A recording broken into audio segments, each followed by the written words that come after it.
Listen to me carefully. You were not designed to fail. You were not born just to pay bills and die. There is something inside of you, a deposit from heaven that demands expression. But hear this, purpose is never fulfilled through laziness. God does not bless wishes. He blesses work. The scripture says he will bless the work of your hands. Not your dreams, not your fantasies, your hands. If your hands are not working, God has nothing to bless. Some people are waiting for a miracle, but what they need is movement. Heaven only responds to action. Let me tell you something. The soil will not produce until you plant. You can walk around it, pray over it, anoint it with oil, and speak in tongues, but until a seed is sown, there is no harvest. And the seed is your effort. The seed is your discipline. The seed is your early mornings, your late nights, your faith in action. The pronunciation of your name. You keep asking, when will God open the door? But God is asking you, when will you knock? Because the promise is not for the idle, it is for the diligent. The ones who keep showing up. The ones who work even when no one is watching. The ones who understand that obedience is better than opportunity. Just because it's hard doesn't mean it's not God. And just because it's slow doesn't mean it's not working. God is not in a hurry. He's building you. And when he sees you sweating in secret, he starts preparing a stage in public. He will make a way, but you've got to move. God does not bless wishes, he blesses work. Let that sink in for a moment. We live in a world that constantly tells us to dream big, think big, and visualize success. And while dreaming is important, dreaming alone will never take you to your destination. We often pray for breakthroughs, for open doors, for divine favor, and yet we wonder why we're not seeing the results we desire. The truth is, God responds to action, not idle wishing. Think about the story of the man who asked God for a miracle. He prayed fervently, day after day, asking God to provide him with what he needed. But nothing seemed to change. One day, in frustration, he asked God, "Why aren't you answering my prayer?" God's reply was simple. "What have you done?" You see, God doesn't just move because we wish for it. He moves when we are willing to get involved in the process. God will not carry the burden of your purpose for you. If you don't put in the work, he has nothing to bless. In the Bible, there's a powerful principle. God blesses the work of your hands, not the work of your daydreams, not the work of your hopes and aspirations, but the work of your hands. Your hands represent your actions, your effort, your commitment to moving forward. It's not enough to sit back and expect something to happen. There's a law of divine reciprocity in place. When you move, God moves. Let me ask you this. How many times have you waited for a breakthrough only to realize you've been waiting passively, hoping for something to change without doing anything? It's like planting a seed and waiting for a tree to grow while you sit back and do nothing. A seed in the ground will never grow unless it is cultivated. It needs attention, it needs water, it needs to be nurtured. The same principle applies to your dreams, your career, your business, your relationships. God is waiting for you to plant the seed of effort before he can bless it with growth.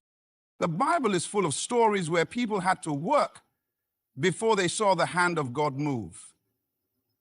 Take Noah, for example. God gave him the vision of an ark, but Noah didn't simply sit back and wait for the flood to come. He built the ark. He worked hard, day after day, gathering materials, organizing, preparing, even when there was no rain in sight.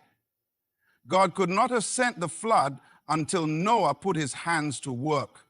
His obedience through action activated the divine blessing. How often do we hear a calling, a vision, or a promise from God, yet hesitate because we don't want to put in the work or wait for the right moment? But the moment is now. Think about a farmer. He doesn't just pray for a good harvest. He works tirelessly, plowing the field, planting the seeds, protecting his crops, and working in the heat of the day. The farmer's success doesn't come from sitting back and wishing for a crop to grow. His success comes from the work he puts into it. God will bless the harvest, but he won't farm the field for you. He expects you to do your part. This is the principle of faith with works. The Bible teaches us that faith without works is dead. You can pray all day for a financial breakthrough, but if you're not working, saving, investing, and managing your resources well, how can you expect God to bless that? You can hope for a healthy body, but if you're not exercising, eating right, and taking care of yourself, how can you expect God to intervene? God does not bless laziness. He honors the diligent, the persistent, the ones who are willing to get their hands dirty, to sweat for their dreams, and to labor with faith in the process. God will make a way, but he's not making a way for those who refuse to walk through it. The road to success, to fulfillment, and to purpose is paved, and the truth is, God has already equipped you with everything you need to succeed. The question is, what are you doing with what you have? Don't wait for the stars to align or for the perfect circumstances. Get to work. God will meet you in the movement. Purpose is not automatic. It doesn't activate itself. It must be pursued, protected, and developed. You can have a divine calling on your life and still die without fulfilling it. Not because God fails, but because you never moved. Purpose demands discipline. It demands focus. It demands that you say no to distractions, no to comfort, and yes to sacrifice. We want the glory of purpose without the grind of preparation, but it doesn't work like that. Purpose is heavy, and only disciplined shoulders can carry it. Jesus said, whoever puts his hand to the plow and looks back is not fit for the kingdom of God. That wasn't just about farming. It was about focus. Once you start pursuing purpose, you cannot afford to keep turning back. Discipline keeps your hands on the plow when emotions want to quit. It keeps you waking up early, showing up on time, pushing forward when results are delayed. And let's be honest, the enemy isn't fighting your past. He's terrified of your purpose. That's why he sends distractions, excuses, laziness, and fear. Because if he can break your discipline, he can derail your destiny. Let me ask you, how badly do you want to fulfill what God placed inside you? Because the level of discipline you apply is the true measure of how seriously you take your assignment. People say they want to succeed. They want to impact the world. They want to walk in divine favor. But are they willing to train for it? To fast, to study, to practice, to prepare when no one is applauding them?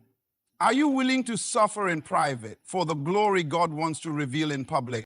David was anointed king, but he still had to go back to the field and tend sheep. He didn't sit on a throne the next day. He went through process, rejection, exile, and betrayal, but he kept showing up. He stayed sharp. He stayed disciplined. Why? Because he knew the crown could not rest on an undisciplined head. What if your delay isn't denial, it's divine development? What if God is watching how you steward this season before he trusts you with the next? Purpose is like a seed. God gives it to you, but you have to cultivate it. You can throw it in the ground and walk away. You have to water it, protect it from weeds, keep it in the right environment. Discipline is the watering can of purpose, and you can't water it once a week and expect daily growth. It takes consistency, even when you don't feel inspired. Inspiration is seasonal. Discipline is daily. Think about athletes who train for the Olympics. They don't train when they feel like it. They train when it's raining. They train when they're tired. Why? Because the gold is only given to those who master their routines. They don't compete once. They train for years for a moment. Some of you want your moment, but you haven't put in your years. And God is not going to promote potential. He promotes preparation. When you understand purpose, you don't let your feelings decide your future. You live by principle, not emotion. Discipline says, even if I don't see it yet, I know what I'm building. You don't have to feel motivated to be consistent. You just have to be committed to the call. That's what separates those who finish from those who just fantasize. So ask yourself, are you waiting for convenience or are you working with conviction? Because discipline is the bridge between desire and destiny. Purpose without discipline is just potential. And potential, not used, becomes regret. No seed, no harvest. It's that simple. Effort is the seed you plant into the soil of your purpose. And without it, you cannot expect a return. We often ask God to bless us with increase, with opportunities, with favor, but we forget the law of sowing and reaping. That's not just a financial principle, it's a life principle. If you sow nothing, you reap nothing. If you sow inconsistency, you reap instability. But if you sow excellence, discipline, and faithfulness, you reap results in due season. Let me make it plain. You can't harvest in a field you never worked. You can't expect results from ground you never broke open. That business idea you keep talking about. Have you sown the seed of research, late nights, and disciplined budgeting?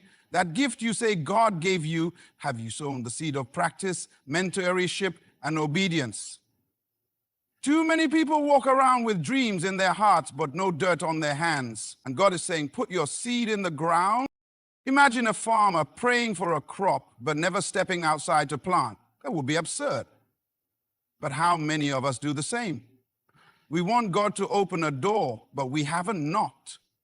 We want favor in a job interview, but we haven't studied or prepared. We want an abundant harvest, but we're afraid to invest even the smallest seed of effort. What we fail to realize is this: God gives you the power to sow, but the responsibility is yours. Heaven won't do what you refuse to do. Even Jesus spoke in the language of seeds. He said, the kingdom of heaven is like a man who sowed seed into good ground. But notice, he didn't say the kingdom is the harvest. He said it starts with the seed. That means the potential for greatness, favor, impact. It all starts small. It starts with something that doesn't look like much. Seeds are hidden, buried, and often unnoticed. That's what effort feels like. But 5 years ago, it feels buried. You don't see results right away. But just because something is buried doesn't mean it's dead. It might just be growing in silence. Effort doesn't always make noise, but it always produces fruit in time. The late nights, the tears, the sacrifices nobody claps for, those are your seeds. And the amazing part is, God is watching how you sow. He sees the times you showed up when it didn't feel worth it. He sees when you work with excellence, even when no one applauds.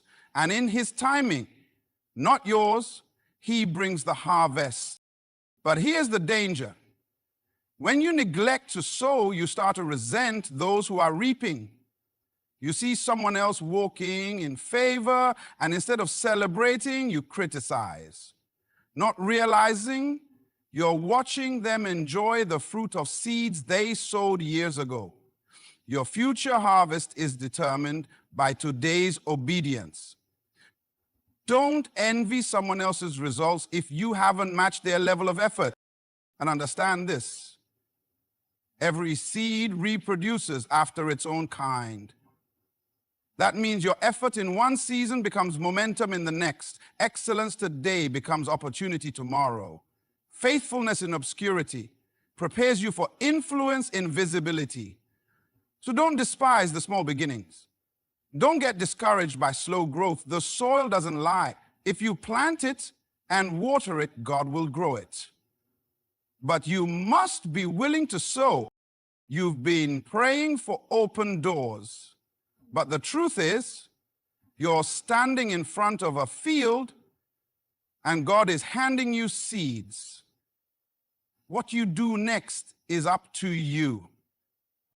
Obedience activates divine provision. God does not release resources, direction, or favor simply because we want them. He releases them in response to obedience. Many are praying for God to move, to bless, to open a door, but heaven is waiting on one thing: your obedience. Not partial obedience. When God told Abraham to leave his father's house and go to a land he would show him, he didn't give him a full map. He gave him a word. And Abraham moved. Provision didn't come until obedience was in motion. Some of us want God to show us the whole picture before we say yes. But God doesn't work like that. He doesn't respond to convenience. He responds to covenant. And covenant is kept through obedience. Think about it. When Jesus turned water into wine at the wedding, the miracle didn't happen because people begged him. It happened when Mary said, "Whatever he tells you to do, do it." And the servants obeyed. They filled the jars with water, even though it made no sense. Their obedience positioned them for divine intervention. What if the answer to your prayer is waiting on your willingness to obey, even when it doesn't make sense?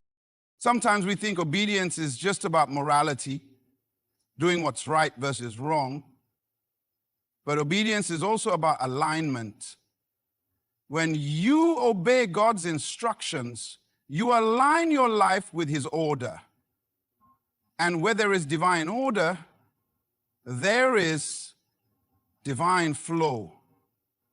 We get frustrated when things aren't working, but we have to ask, are we in order? Is our lifestyle, our schedule, our relationships in alignment with what God has spoken? Let me give you a picture. Obedience is like a key. You can have the right door, the right time, the right opportunity, but without the key, it stays locked. The key is your yes. And some of us are standing outside of rooms God has prepared because we keep negotiating what he already commanded. We keep asking for confirmation, but you don't need another sign, you need to move. God doesn't explain his instructions. He expects them to be followed. The miracle is never before the movement. It's always after the step of faith. Remember Naaman, the great commander who had leprosy? He almost missed his healing because the instruction sounded too simple. Go wash in the Jordan 7 times. He wanted something more dramatic. But healing was hidden in humble obedience. What are you missing because you think the command is beneath you? Sometimes the instruction doesn't match your expectations. But that's how God works. He tests the heart before he releases the hand of provision. They have to be understood in certain situations, but he honors obedience. And when he honors obedience, and when he sees that you trust him enough to obey, even when it's uncomfortable, inconvenient, or unclear, he begins to release the supernatural. Some doors don't open by effort alone. They open through obedience. Some blessings don't come from striving. They come from surrender. Ask yourself, have I obeyed the last instruction God gave me? Have I tithed when he said to tithe? Forgiven who he said to forgive? Left what he told me to leave? Started what he told me to start? Because until you obey the last word, you disqualify yourself from the next. God is not obligated to speak again if you ignored him the first time. Obedience proves you are ready. So yes, work hard. Yes, stay disciplined. Yes, plant your seed. But don't forget this. It's not just about effort, it's about obedience. Because when your effort aligns with divine instruction, you move from struggle to supernatural supply. Hidden labor attracts public favor. It's the work that no one sees that prepares you for the moment everyone does. We often celebrate people when they're standing on the stage, receiving the recognition, walking in promotion, or stepping into the spotlight. But what we don't see are the years of unseen faithfulness that led to that moment. Favor is never random. It's a response. It's heaven's endorsement of obedience, effort, and discipline done in secret. God is a God of process. He watches how you handle the hidden place before he trusts you with a platform. Joseph didn't go from dreaming to ruling overnight. He was sold, falsely accused, imprisoned, and forgotten. But in every season he worked. In Potiphar's house, he managed well. In prison, he served with excellence. He didn't wait for promotion to give his best. He gave his best in obscurity. And when Pharaoh needed a man to manage a nation, Joseph's hidden labor spoke louder than any resume.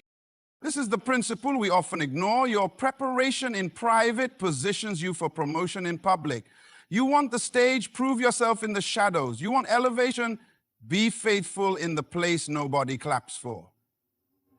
God told us, he who is faithful with little will be trusted with much. But too many of us despise the little. We despise the ordinary. We despise the season of invisibility, not realizing that what you do in secret determines what God will do for you in public.